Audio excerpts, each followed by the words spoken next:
We're into the home stretch. There are just 2 more test matches of the year for the Boks. Ryan, Springboks last weekend used their get out of jail free card in a big way, scoring an 85th minute try. Before we go there, are we just going to ignore the elephant in the room? Tell us about who this guy is, man. Well, yeah, we've got a guest appearance from Wade Pretorius, sports guru, and Wade, Sports guru. Definitely a neutral voice, and if you don't mind me saying, a cynical view sometimes on the way the Boks perform.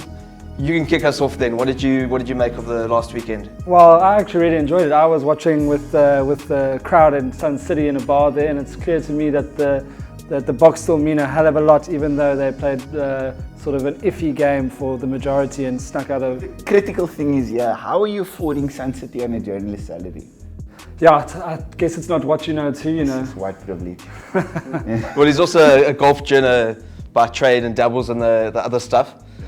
But Ryan, what have you made of the way the Boks are tracking? Because the 2 games against England and France were probably in a sense a bit schizophrenic. They dominated England, lost that game. I thought they were actually really poor against France for the majority of the game and probably deserved to lose, and yet they found a way to win. So that in itself is quite encouraging. They almost in an All Black sense of finding a way to win even when they don't deserve to.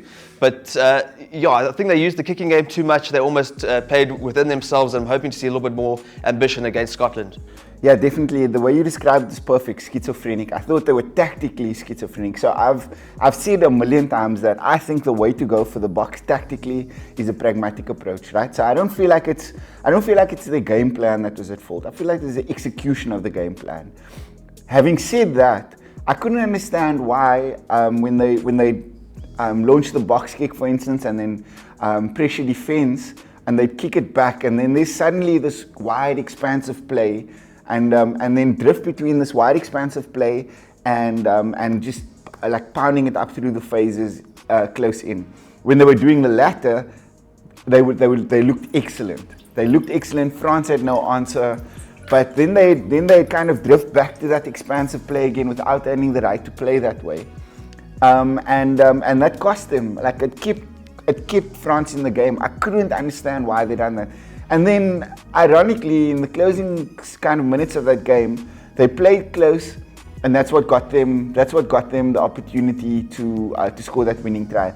That and what I said was the defining moment of the test. France were low, turning over that ball on the 5-meter line, and then building from there.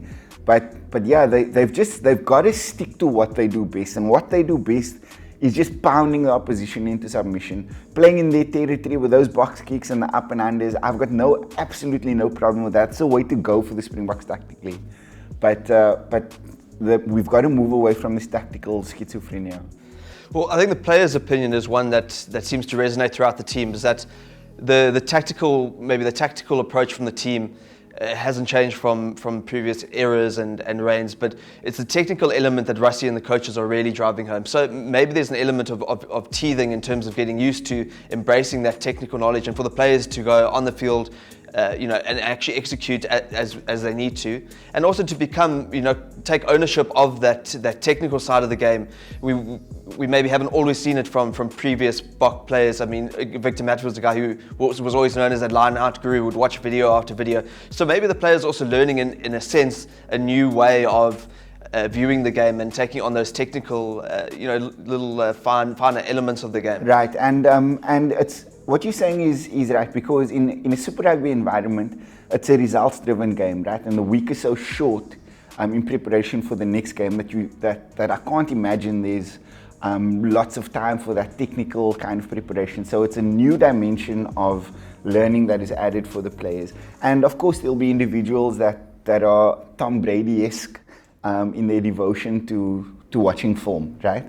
But it's not the norm.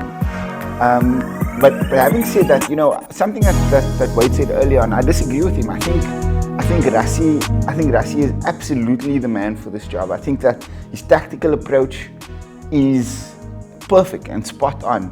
I just think at this point, it's the execution of that game plan. For me, there's a clear game plan, but the execution of that game plan is on and off, and you can kind of expect that in the first year of a coach's reign, where especially with the foreign players being integrated into the side and then not being available at some times and other times they are.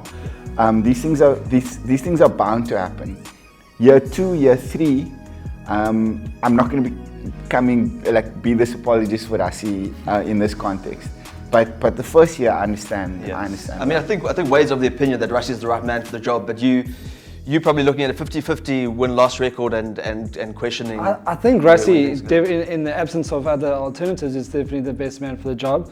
But I think it's scarier that you point out then it's on the players that are failing to adapt to what he demands. That's my view. This is the best bunch that we've got. I mean, the squad that we got there, I mean, there's hardly any guys that you would argue that should be there and aren't. I would argue for many, but like it is what it is. Yeah, well, this is at least Rassie's selected team, and if they're not sitting back, taking this as professional as they can in terms of watching videos and demanding that excellence in terms of their own performance, then I think that's really scary sitting here a year out from the World Cup. I agree. Yeah, I think to touch on what we're talking about in the team that we're getting to, because I think we can sit here 2 games away from the end of the year and work out what's going to be the starting lineup in all likelihood going to the World Cup, barring injuries and maybe loss of form.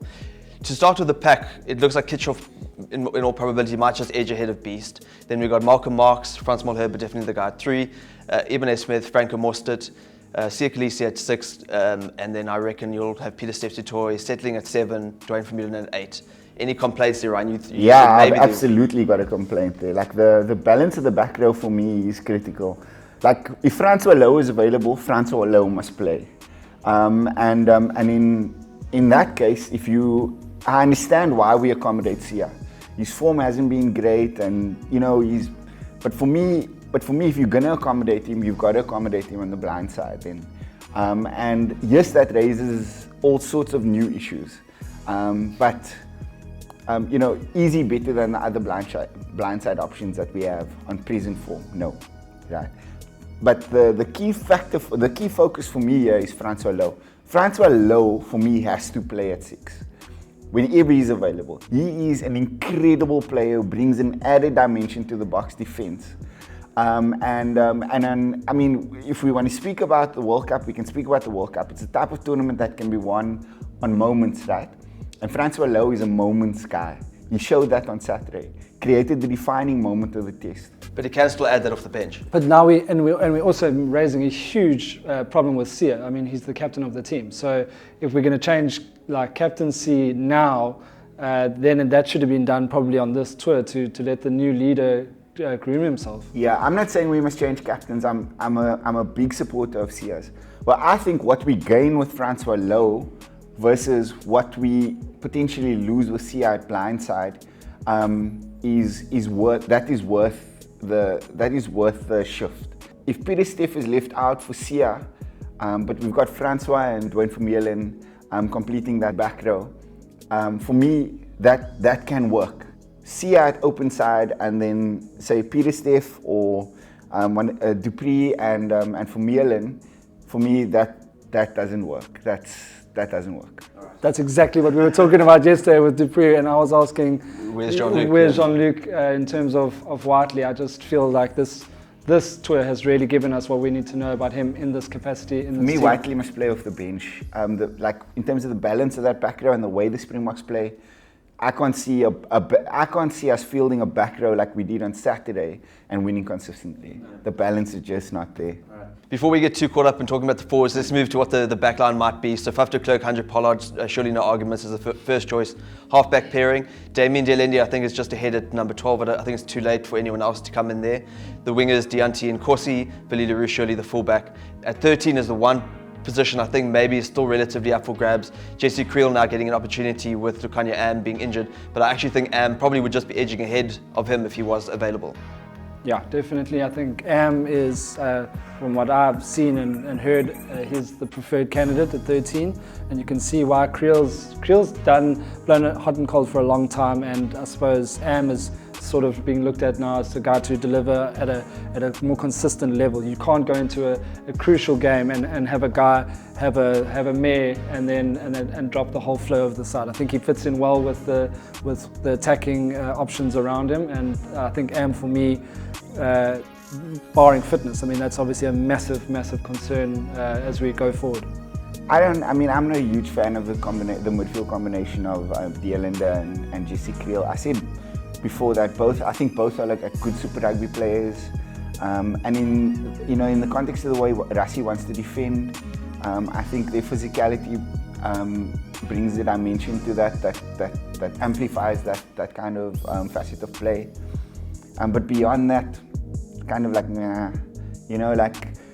I'm still a big fan of Jan Serfontein. I know he's had his injury worries, but a combination of Serfontein and Am for me is far more exciting. And again, we speak about what you gain versus what you lose. I feel like you gain an attacking edge and still maintain defensive solidity with an Am Serfontein combination. So yeah, that's my view. And just quickly, if you had to bring back one overseas Bok, it would be Serfontein? No question. And for you, Wade, what would be your one, if you're bringing one extra guy back that hasn't been? We're not talking about Francois Steyn. Well, 100% for me, Francois Steyn. I think what he offers and brings to the party at 12 and his versatility, I think I'd go, not that I'm a big Serfontein fan, but I think in terms of midfield, we're actually heading into a great problem where I like Jesse Creel, I think he's great, and I really do enjoy Serfontein too. So if we've got 4 or 5 guys fighting for these positions, I think that's a place where Rassie really wants to be looking, going in, big year next year in terms of who's these guys going to put up their hands the whole year and work towards form. And that's a whole new video. That's another debate, maybe for next week. Because there's that'd be a good talking point really. Because for me, like Serfontein's my guy. Like in the context of the question you asked me. But then I think to myself, damn, imagine Bismarck du Plessis comes off the bench when Michael Marks is subbed after 60, and imagine we had the option of Marcel Coetzee, he's a forgotten man South African rugby, coming into that back row with a quarter of the game to play. Maybe Lambie at fly half. Precisely. No, we're not going there. We're done with that. Let's save this debate for next week. Yeah. Quickly into prediction, I think we're going to see the Boks play a bit more ambitiously against Scotland. The weather doesn't look like it's going to have any rain. I think Emrose Papier, while the team hasn't been named yet as we film on Wednesday, I think he will be at 9 and offer a bit more pace around the fringes and as the halfback. I think the Boks maybe were drawn into being a bit one-dimensional last weekend. I think they'll beat Scotland quite comfortably, 12 points or around that mark. I'm not going anywhere near 12 points. I think it'll be a battle. I think Scotland will see an opportunity to get a very big win in terms of confidence for them, and I think it'll be very close. I think the Boks will shade it, but I think you won't see more than 4 points, 5 points in this one. Yeah, I think for me it depends what 15 he puts out. So if he looks at it as an opportunity to give some fringe players a chance, then it could be closer. But can he afford to do that with his job, with his winning percentage? I wouldn't. My views on this is clear already. Like, I don't give a shit about the World Cup, really. I want the World Cup to be a byproduct of week in, week out consistency. And so a performance there would, for me, the ideal scenario would be that every Saturday we continue to progress and get better, and then arrive at the World Cup as a team that is defined by that, as opposed to one that's going like, okay, we've been absolute shit in the lead up to this tournament, but if we win this, everything's fine. So I don't really care about the World Cup, to be quite honest. Let's not get it twisted. I'm chugging down beers and tequila if we win that little gold trophy. I'm happy for us, but it's not the be-all and end-all of the Springboks. So I would like to see him play. I would like to see him play something close to what he thinks his strongest 15 is. In that case, then I think that building on the performance against England, which I thought was really good. It was a bit schizophrenic against France in Paris, but building on that progression, I think we'll blow Scotland away. We'll beat them by 15 going away. But with a different combination or different combinations, I think it'll be closer. I think it's probably 7-10 in that case. And so based on that, thinking that he's going to field some new combinations, I'm going to go 7-10 for the Boks there. All right, cool. We got you in the end. Thanks, Ryan, and thanks to our guest, Wade. Cool.